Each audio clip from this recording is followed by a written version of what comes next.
ಗಂಡು ಮಗು ಬೇಕೆಂಬ ಹಠಕ್ಕೆ ಪತ್ನಿ ಇಬ್ಬರು ಹೆಣ್ಣು ಮಕ್ಕಳನ್ನೇ ಕೊಂದು ಈಜುಕೊಳಕ್ಕೆ ಎಸೆದ ಕಟುಕ ತಂದೆ.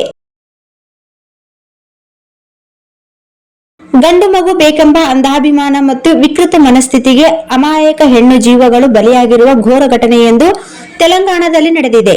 ತನ್ನ ಪತ್ನಿ ಮತ್ತು ಇಬ್ಬರು ಪುಟ್ಟ ಹೆಣ್ಣು ಮಕ್ಕಳನ್ನು ಕ್ರೂರವಾಗಿ ಹತ್ಯೆ ಮಾಡಿ ನಂತರ ಅದನ್ನು ಅಪಘಾತ ಎಂದು ಬಿಂಬಿಸಲು ಮೃತದೇಹಗಳನ್ನು ಈಜುಕೊಳಕ್ಕೆ ಎಸೆದಿದ್ದ ವ್ಯಕ್ತಿಯನ್ನು ಪೊಲೀಸರು ಬಂಧಿಸಿದ್ದಾರೆ.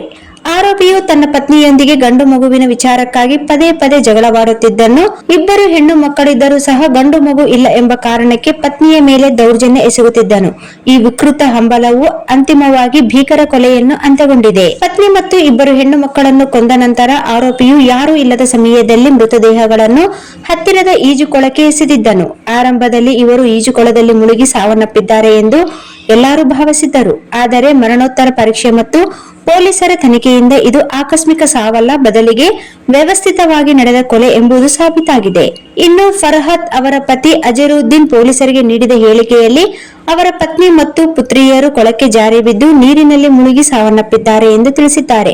ಆದರೆ ಪೊಲೀಸರಿಗೆ ಬಂದ ಅನುಮಾನದಿಂದ ಹಾಗೂ ಪತಿ ಅಜರುದ್ದೀನ್ ನೀಡಿರುವ ಹೇಳಿಕೆಯು ಈ ಪ್ರಕರಣಕ್ಕೆ ಹೊಂದಾಣಿಕೆ ಆಗುತ್ತಿಲ್ಲ ಎಂದು ತನಿಖೆ ನಡೆಸಿದಾಗ ಇದು ಕೊಲೆ ಎಂದು ಸಾಬೀತಾಗಿದೆ. ಇನ್ನು ಫರ್ಹತ್ ತಂದೆ ನೀಡಿದ ದೂರು ಕೂಡ ಇದಕ್ಕೆ ಮತ್ತಷ್ಟು ಬಲವನ್ನು ನೀಡಿತ್ತು.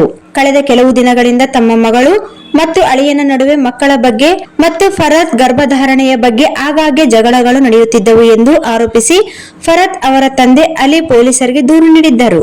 ಅಜರುದ್ದೀನ್ ಅವರಿಗೆ ಮತ್ತೊಂದು ಹೆಣ್ಣು ಮಗು ಬೇಡವಾಗಿದ್ದು ಗರ್ಭಪಾತ ಮಾಡಿಸಿಕೊಳ್ಳುವಂತೆ ಫರ್ಹತ್ಗೆ ಒತ್ತಾಯಿಸುತ್ತಿದ್ದರು ಎಂದು ಕುಟುಂಬಸ್ಥರು ಆರೋಪಿಸಿದ್ದಾರೆ.